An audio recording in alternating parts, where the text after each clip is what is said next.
No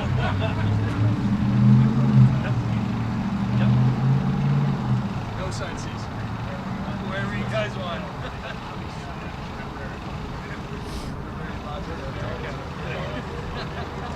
I'm gonna grab a corner here so we can get up. Yeah, I'll get close. Yeah. Cool. Jamey. You're saying that. What's all this spring talk about? Yeah, I know.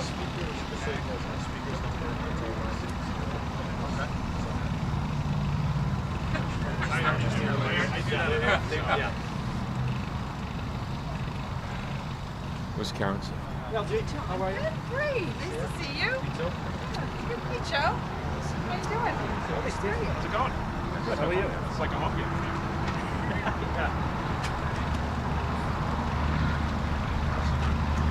I'm introducing everyone. Oh, you're the MC? Okay. Yeah, it's good, right?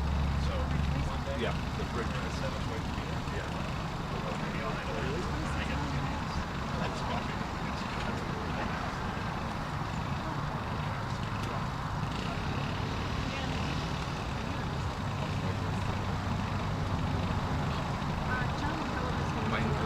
Yeah, whenever you're ready, I'll. You want me to just tell everybody we're gonna get going? Yeah. All right. All right. Good morning, everybody. We're gonna get started. My name is Jonathan Gulliver, and I'm going to be the MC for today. But before we get into today's program, I'm going to ask Mayor Petty to say a few words of welcome. Thank you, Jonathan. Yep. Good morning, everyone, and it's a pleasure to be here. And I want to welcome the Governor, Lieutenant Governor, and thank you for the great partnership we've had over the last 7 years and continuing on this year. So appreciate everything done for the city of Worcester and your tenure. The infrastructure bond bill that the governor will be introducing today will shape the Commonwealth for generations to come. The projects funded through this bill will keep the Commonwealth moving for the next decade and beyond. Projects that are imperative not just to the success of the city of Worcester, but to central Massachusetts and the Commonwealth as a whole. This bill will eventually fund projects in every district across the state.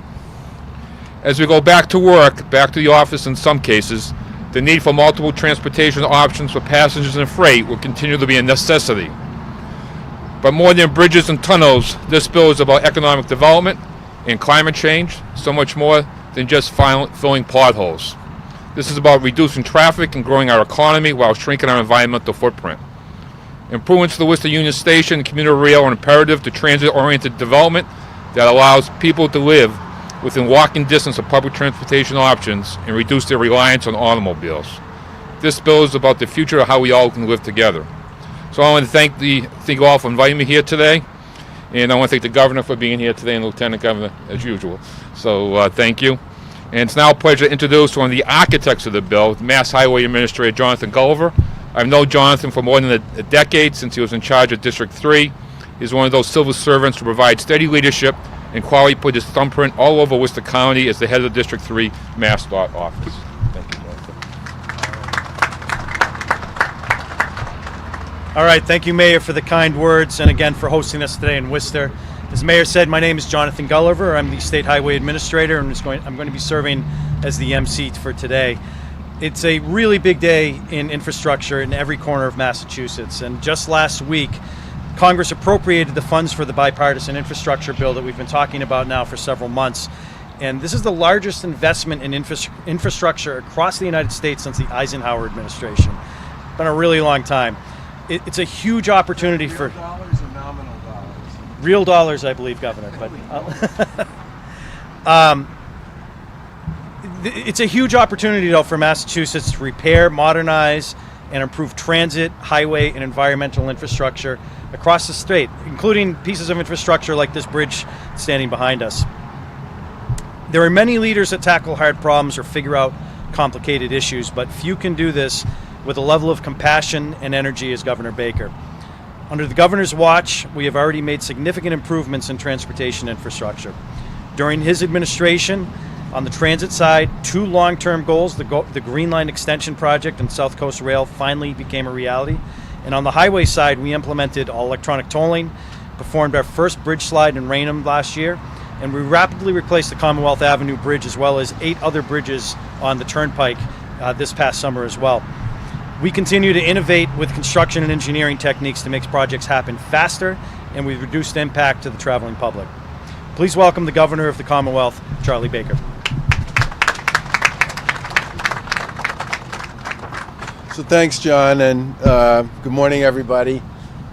Pleased to be here today in Worcester with my colleague, Lieutenant Governor Polito, with Secretary Tesler, Secretary Theoharides, General Manager Paftag, Mayor Petty, and many of our friends from Worcester to talk about this infrastructure bond bill, otherwise known as the Mass Transportation Resources and Climate Bill. The short version of that is MassTrack. Not bad. It's a $9.7 billion, could have been worse, yes. It's a $9.7 billion bill which will provide resources and tools to fix and modernize transportation and environmental assets across the Commonwealth, and to do so faster. It also gives us, once it's enacted by the legislature, the opportunity to secure funding opportunities through the federal bipartisan infrastructure law. For example, once this bill gets passed, there are 375 highway projects on the current statewide transportation infrastructure plan. All of those can then be deemed able to move forward in a very significant and aggressive way. And in 2022, we think about 71 of those projects, representing about $1 billion worth of spending, can get going and get going right away. One of the things everybody should understand about this is to actually put this stuff in the ground, we need to get authorization from the legislature, not just for the state share of this, but for the entire price of every project, including the federal piece. Because the way this works is the state authorizes, the state moves forward, the state spends, and the federal government reimburses. So it's critical for us to get this legislation passed as quickly as we possibly can, which will then enable us to move forward aggressively on putting this $9.7 billion series of projects to work throughout Massachusetts over the next 5 years. To break it down, it's $5.4 billion in highway funding, $2.2 billion in MBTA funding, $591 million for the regional transit authorities, and $1.4 billion for environmental infrastructure projects. It builds upon much of the work we've done over the course of the past 7 years. We've invested roughly $18 billion in transportation projects over the past 7 years, and $1.2 billion in climate mitigation projects as well. Now, to prepare for the resources and funding that will come to the Commonwealth from this federal bipartisan infrastructure law, this bond bill makes it possible for us to stitch those two pieces of legislation together and turn it into shovels in the ground and work across the Commonwealth going forward. The MassTrack bill authorizes a total of about $6.2 billion to support core federal funding programs for highway, transit, and environmental projects. $2.8 billion of that $6.2 billion in funding is authorization the Commonwealth needs to increase its formula funding and to match that formula funding across the bipartisan infrastructure law, and that includes highway funding, RTA funding, MBTA investments, and investments in clean transportation programs as well, which I'm sure Secretary Theoharides will talk about in a minute. Another $3.3 billion will support additional MassDOT and MBTA capital needs that are outside of what we call that core formula funding. And what that talks about is the competitive resources that have been made available through this legislation. There's a significant amount of resources available. It's not part of the core funding formula. The way you access it is by competing for it with the other 50 states and jurisdictions that will be competing for it as well. There's about $3.5 billion in opportunities that we need to put forth to make it possible for us to pursue those competitive opportunities. We believe there's tremendous opportunity for us to be very successful in accessing and winning on many of those discretionary and competitive grant programs at the federal level as those roll out over the next several years. The final thing I'll say is the bill also provides about $55 million to cities and towns, which can be used to support many successful programs that have tremendous amount of support in the legislature and in local government, like our municipal small bridge and shared streets and spaces programs. And for example, this bridge that's behind me and making all the noise that makes it very hard for you to hear what I'm saying, this bridge that carries I-290 over East Central Street behind us will be replaced as part of the $26 million project, of which 20% will be funded from this legislation. These programs can make an enormous difference across communities in Massachusetts. We've seen that over the course of the past 7 years. This bond bill will make it easier for us to access federal funding made available through that bipartisan infrastructure law, collaborating with our colleagues in the legislature to get it done, and then collaborating with our colleagues in local government to get it in the ground is a big part.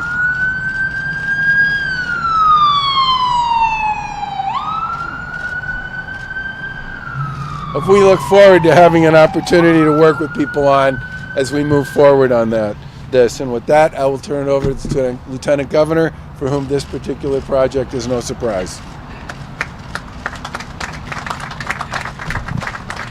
Good morning, everyone, and welcome to my home area. I am thrilled to be here to first and foremost say thank you to District 3, Mass Highway, Barry Lorian, and your whole team. You've been at this for a long time. You're pros. You do an excellent job, and we just want to thank you for your dedication to this area of our Commonwealth. And not to say that this isn't my favorite district, but I can say that, right? I know that for Jonathan Gulliver, our Highway Commissioner, you've had extensive experience in this part of our state too, and I know that you care deeply about this project and many others that can be supported and funded through this infrastructure bond bill. As others have said, including the mayor, this is a piece of legislation that talks about infrastructure, but it's clearly about climate, it's about mobility, it's about our communities, it's about our economy. It ties everything together. This is the bread and butter stuff. Some of it you see in structures like the one that we're focusing on today. Some of it you don't see because it's underground, but it's essential to all of those things. And we have an opportunity now with these funds to really put them to work in an accelerated fashion. And we intend to do that, of course, with the help and support of our friends in the legislature. I want to thank Mayor Petty, and I know City Manager Augustus and the city councilors for their leadership. We've done a lot of good work here in the city of Worcester, and a lot of it has begun with investments in key intersections and downtown and Main Street area that has led to incredible economic opportunity, more tax revenue and more vibrancy to this city, which serves as an inspiration to other communities and gateway cities about how infrastructure can play a key role. The East Central Street Bridge, as you can see, is very essential to the flow of traffic here in the central area of this city. And a $26 million project is clearly one that the state needs to be involved with. It cannot be a city project. We could never get it done as a local project. It not only will repair abutments, but it will modernize this infrastructure, which is supported by vertical pieces that can be updated and make it easier for people to navigate underneath the bridge. There are also many other projects that are being funded in this infrastructure bill for the city of Worcester, some that you might never take note of but are certainly in need of repair, whether it's a smaller bridge or an intersection. I'd also like to highlight some of the key community programs that we've been able to start up here as in our administration, and a lot of it has happened because of the great relationships we have with city and town local officials that have informed us about how to do things better. $55 million will support investments like in programs like Complete Streets, the small municipal bridge, the municipal pavement, and shared streets and spaces, all programs that our administration over the last 7 years have either introduced or expanded. I'll give you an example. In the pandemic, we started the Shared Streets and Spaces program, and that was essential to helping small businesses, helping cities and towns reopen areas of their communities with a better use of outdoor spaces and with investment in infrastructure. There's $85 million to improve the condition of our non-interstate pavement on the National Highway System. $830 million to support the purchase of a new fleet at the MBTA with green line cars that will become more energy efficient. You'll hear Steve Poftak talk more about that. And $64.9 million to support increased federal funding for our regional transit authorities. We are grateful for this opportunity to work not only with our cities and towns, but with our colleagues in the legislature to see that this funding gets programmed and processed soon, as we can put it to work to repair and update a key critical infrastructure like the one here on East Central Street. So with that, I'll now turn it back over to Jonathan Gulliver.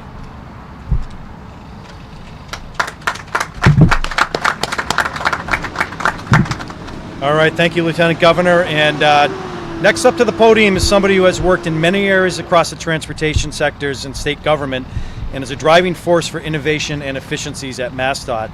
From tackling big initiatives like bringing CSX rail yard to Worcester, which he did early on in his transportation career, to focusing on Cape Cod bridges, he brings a unique perspective that makes our projects better. Please welcome the Secretary of Transportation, Jamey Tesler.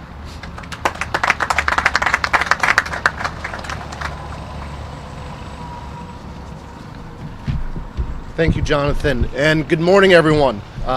Thank you, Governor, Lieutenant Governor, Mayor, General Manager, Secretary Theoharides. It's great to be here today in Worcester to celebrate and promote the Mass Track bill. I want to begin by echoing some words that the Lieutenant Governor said about our district and our team here in the region, our whole MassDOT team, and our colleagues at the MBTA. They are the people that will put these dollars to work, will do the hard things to deliver these projects, and we are grateful for your hard work every single day. It's what makes all the things we're talking about here possible. Has been noted before, this Mass Track bill is a proposed $9.7 billion bond bill that will advance and support significant investments in the Commonwealth's transportation and environmental infrastructure. And it will provide critical and required state matching funds to compete for and unlock federal formula and discretionary investments. This bill is necessary because it will help us lay the framework and foundation so that the Commonwealth can best use these new federal bipartisan infrastructure dollars. This bill gets things moving with our program. As the federal money starts to flow our way, we will have already taken the necessary steps to move forward with specific projects, including this bridge behind us today. Under the Baker-Polito administration, we have come far as a Commonwealth with increasing capital investments in our transportation system and with expanding municipal grant programs to help cities and towns improve their core infrastructure, and by prioritizing safety, equity, reliability, and resiliency of our transportation systems. At MassDOT and at the MBTA, we have been preparing for this federal infrastructure bill for some time, and the MBTA and MassDOT are well positioned to maximize the federal government's 5-year funding commitment. This Mass Track bond bill increases investments additionally in our state-owned roads and bridges, and reauthorizes over a half a dozen programs that support municipal investments in roads, in bridges, in complete streets, and in transit. There's a few highlights of this bill that I want to touch on. This bill includes $3.55 billion in new discretionary grant authorization, envisioning 50% federal funding and 50% state match. This is based on our expectation that we could receive between $2 to $3 billion in discretionary grants over the next 5 years under the programs in the BIL. And as guidance and more information come out from those programs, we want to be positioned with this bill enacted so that we can maximize our competitive position in each of those programs. This bill also authorizes $6.2 billion to support our core programs across highway, transit, and energy and environmental affairs, including $2.8 billion to increase our formula money, $2.5 billion for our federal aid and our non-federal aid support, $64.9 billion to support our regional transit authorities. And I would also note that we are proposing to include $145 million to support the MBTA's match for their increased program dollars. This allows the MBTA to utilize the increased federal authorization here without using MBTA dollars for the match. I also want to emphasize, as the Lieutenant Governor did, that we are proposing $55 million in additional authorization to support several very successful grant programs that support our cities and towns in the Commonwealth, including the Complete Streets Program, Small Municipal Bridge, Municipal Payment, and the Shared Streets and Spaces Program.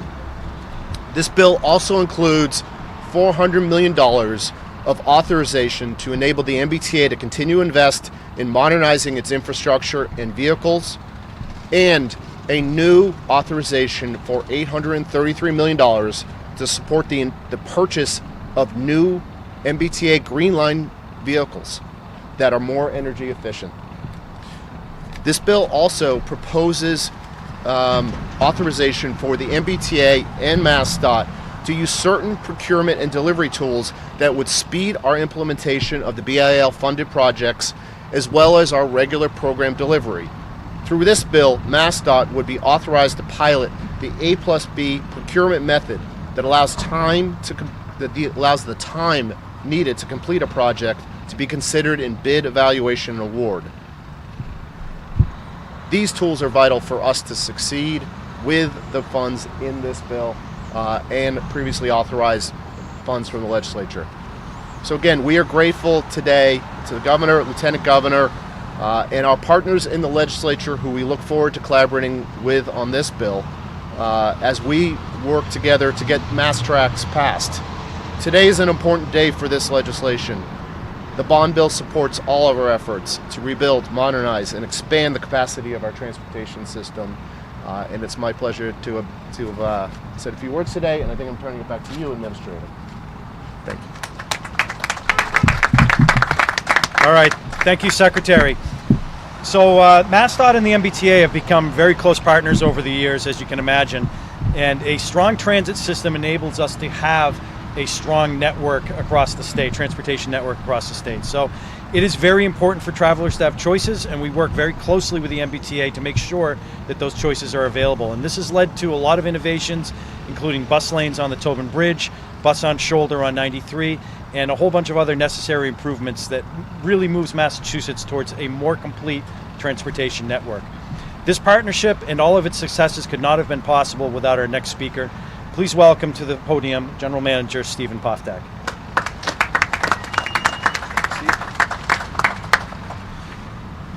Thank you. I'd especially like to thank Governor Baker and Lieutenant Governor Polito for their ongoing support of the MBTA and their ongoing guidance as we accelerate the rate of capital investment here at the MBTA.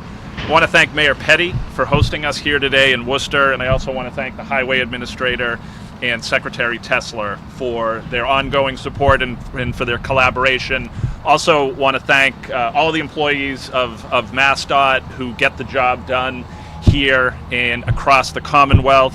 It's really exciting to be here in Worcester to talk about some of the benefits from MassTrack that will benefit the MBTA as well.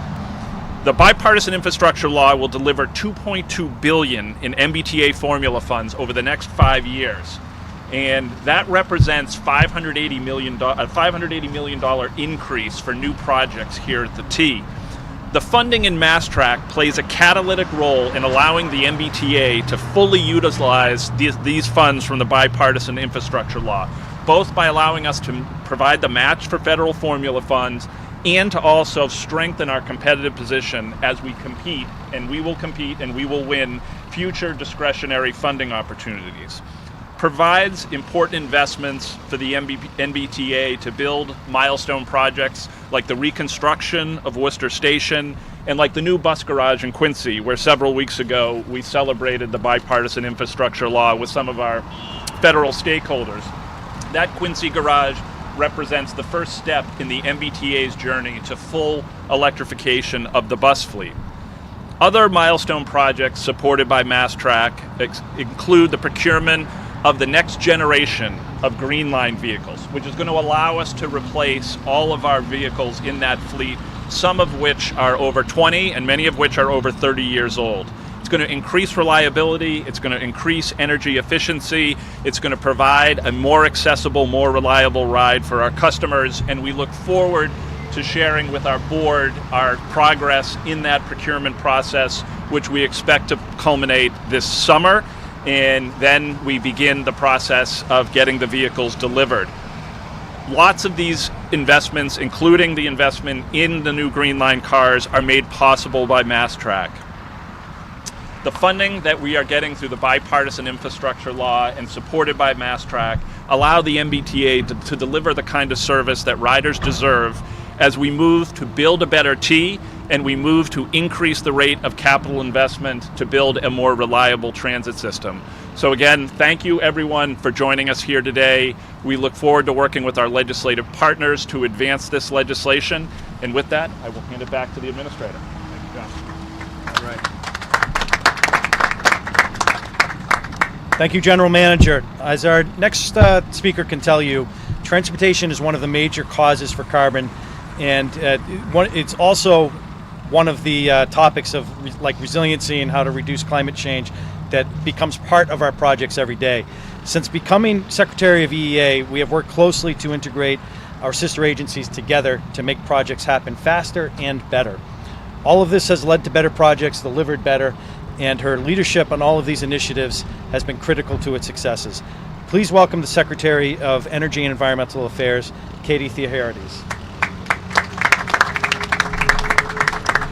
Thank you, Governor, Lieutenant Governor, to my colleagues at MassDOT. Thank you for the continued partnership, and thank you so much to Mayor Petty for hosting us today. This bridge here, in addition to being noisy, is a sign of progress coming back, people back on the roads after the pandemic, going to their jobs, doing work. It also represents the carbon emissions we have in the transportation sector, which are 42% of the emissions we have as a state.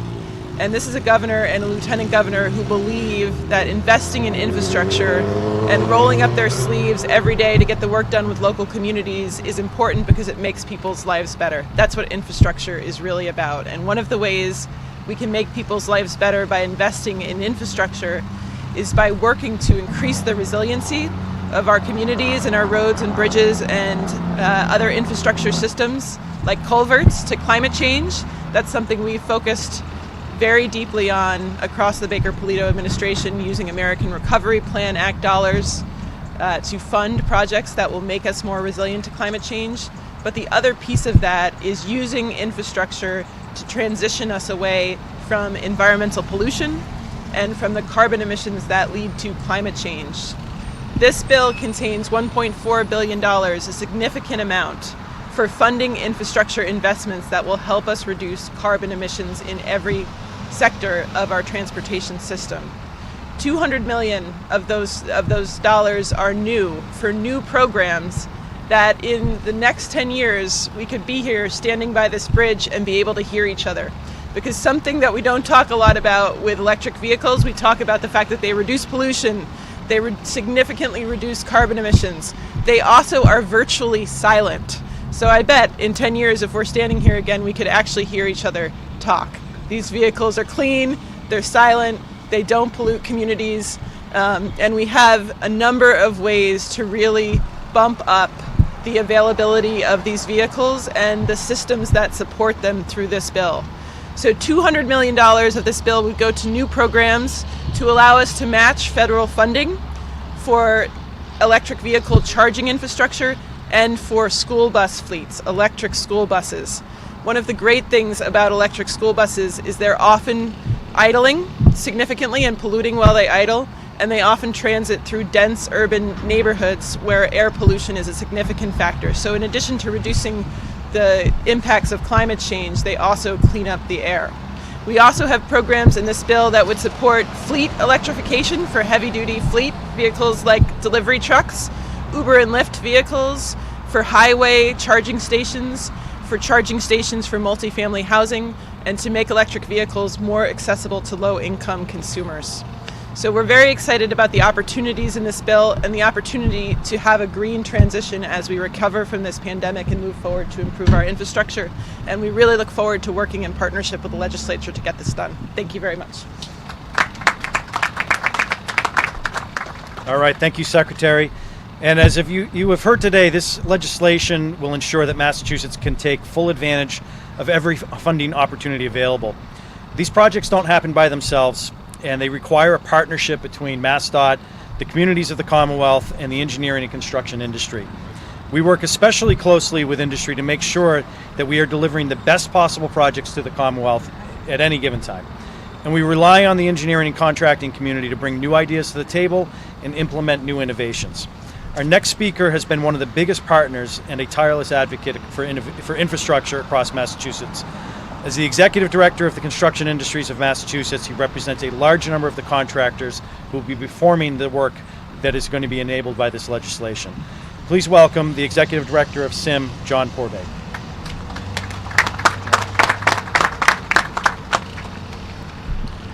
Good morning. We extend our appreciation to Governor Baker, Lieutenant Governor Polito, Secretary Tesler, the Mayor, Steve Poftak, Secretary Theoharides, and Jonathan. So thank you. On behalf of Construction Industries of Massachusetts, our members, and the tens of thousands of women and men who will perform this work, we thank the administration, the legislature, and our congressional delegation for the historic levels of infrastructure that's been made available. This is truly a once-in-a-lifetime opportunity to address the recognized needs of our roads, bridges, rails, transit, and environment. Projects that the state has always wanted to do, but just hasn't had the funds to do it. Massachusetts is extremely well positioned to take advantage of this, and we, as Jonathan said, we've been working extremely closely with the T and the MassDOT on getting prepared to take this huge task on, and I'm happy to say we're ready, willing, and raring to go. So again, thanks very much. We appreciate the opportunity to work with you, and I'd like to turn it over to the governor. So, thank you. You're going to help us get the legislation passed, John? Absolutely. Good. Absolutely. Thank you. Questions for this group? Secretary Theoharides mentioned electric vehicles and the importance of making sure, especially light-duty vehicles, are electric. The state is very behind on its goal of reaching 300,000 by 2025 on the road by 2030. Why is that? Why is there lack of work? Well, I'm going to let the Secretary take a run at that particular question, but I would start just by saying that there are many things that are behind schedule, mostly as a result of the pandemic and the impact that that had on so many different pieces of not just our energy efficiency and our EV agenda, but I just refiled yesterday a piece of legislation we filed in 2019 to dramatically increase spending on and support for behavioral health services in Massachusetts. I really wish I could have gotten that legislation passed 2 years ago because it would have made a really big difference anyway. But coming out of the pandemic, it's clear we have a mental health problem like nothing we've ever seen before, and I really do hope we get it passed between now and the end of the session. But there are a lot of things that the pandemic got in the way of, and unfortunately that's just a fact of life, and we have to play as much catch up as we possibly can there. Do you want to speak to the EV issue? I mean, the other challenge the pandemic created for EVs generally is going to be around supply chain issues, which are really significant. Yes. Well, good question, and we are working very hard to get a real increase in the adoption of EVs. I think, as the governor said, the pandemic hit new car purchases hard, including electric vehicles, although I have to say I was very happy to be able to charge my EV at home during the pandemic. But a key piece of this is making people comfortable with this new technology and making it easy for people to make the transition. And so the pieces that we're working on through this bill would double down on highway charging so that people feel comfortable going across the state. And that's something the feds have put into it as well. It would double down on things that support charging stations in communities with multifamily housing where you might not be able to have a charger in your own garage, but finding ways to put chargers into communities with apartments and multifamily housing.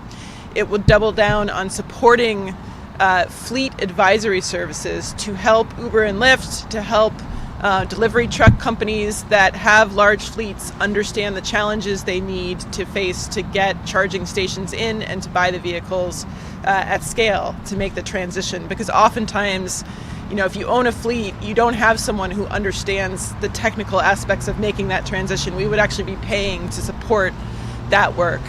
And finally, I think the market itself has really advanced significantly in the last couple of years in a way that supports consumer choice. I own a hybrid minivan. They don't make a full electric minivan right now. In a couple of years, they will. But cars are coming, they're now making pickup trucks that are electric. They're making heavy-duty vehicles that are electric. So as we're increasing the support on the state side, we think the market is really advancing in a way that's significant for adoption of these vehicles.